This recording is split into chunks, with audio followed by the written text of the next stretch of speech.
BMW's G30 7th generation 5 Series has changed, but not beyond recognition.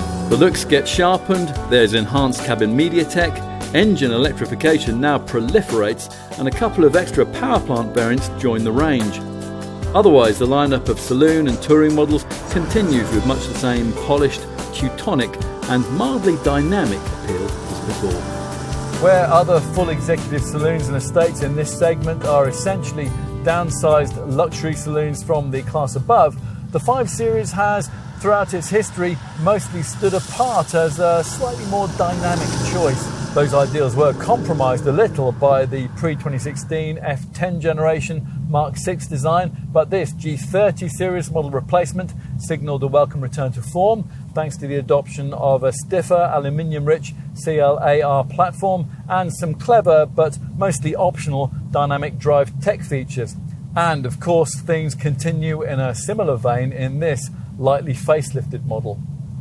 Which is not to suggest that little has changed here. On the contrary, there's quite a lot to talk about. All the mainstream engines now get BMW's latest 48-volt mild hybrid tech, plus there's now a second plug-in version, the existing 4-cylinder 530e, joined by a 6-cylinder 545e variant. On top of that, the previous rather large gap between the ordinary models and the top flagship M5 Super Saloon has now been bridged by a new for Britain anyway, V8 petrol variant, the M550i xDrive, which is the derivative that we've chosen to test here.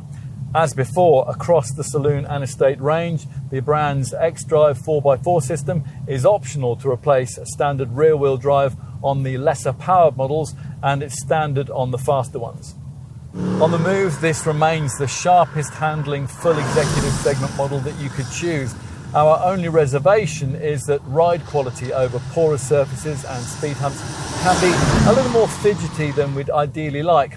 On M Sport trim variants, an expensive optional M Sport Pro pack includes a VDC adaptive damping system which deals with that issue to some extent. As for efficiency, well, the latest 48-volt mild hybrid electrified tech makes a small but significant contribution here. It enables the 5 to retain its status as the cleanest and the most frugal car in the class. Let's get to the WLTP figures. If we take the volume 520D diesel as an example, the variant that most customers choose, you can expect up to 58.9 mpg on the combined cycle and up to 127 grams per kilometre of CO2. The 530e plug-in, meanwhile, can improve those readings to up to 201.8 miles per gallon and 31 grams per kilometre, and it can run for up to 37.3 miles on all-electric power. Over nearly half a century of production, there have certainly been moments of note in 5 Series design. The original E12 version of 1972 and the Mark V E60 model of 2003 both come to mind.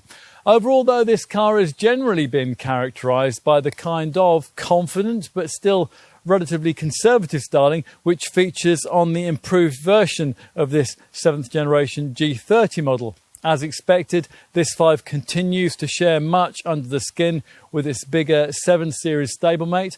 The CLAR cluster architecture underpinnings, in fact, are pretty much the same as you'll find in a 7, although BMW has stopped short of incorporating that pricier model's expensive carbon fibre reinforced carbon core.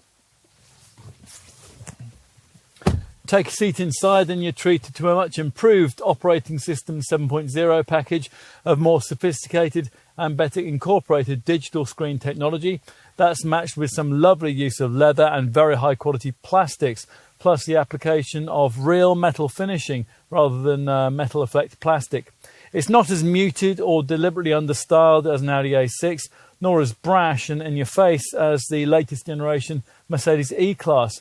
After years of bringing us rather half-hearted digital instrument displays that weren't completely configurable, BMW has finally bitten the bullet and delivered here a decently sized and properly customizable instrument binnacle screen as part of its new Live Cockpit Professional package. That combines this 12.3-inch digital instrument cluster display with a centre dash infotainment monitor of the same size. all of it accessible via touchscreen, the usual lower iDrive controller, and your voice, the latter element working via a new Hey BMW voice recognition system that most owners will find easier to get to grips with. Let's take a seat in the rear. Now this is easy to do because the doors swing open nice and wide, and the generous aperture that you enter through is now tall. And the stats back here bear that out. At the original launch of this G30 generation design back in 2016, we commented favourably on the way that the extra 7mm of wheelbase length delivered by this Mark 7 model's CLAR platform provided improved standards of knee room and legroom, although we did also point out that this BMW remains fractionally behind a rival Mercedes E-Class and Jaguar XF in that respect. That is still, of course, the case.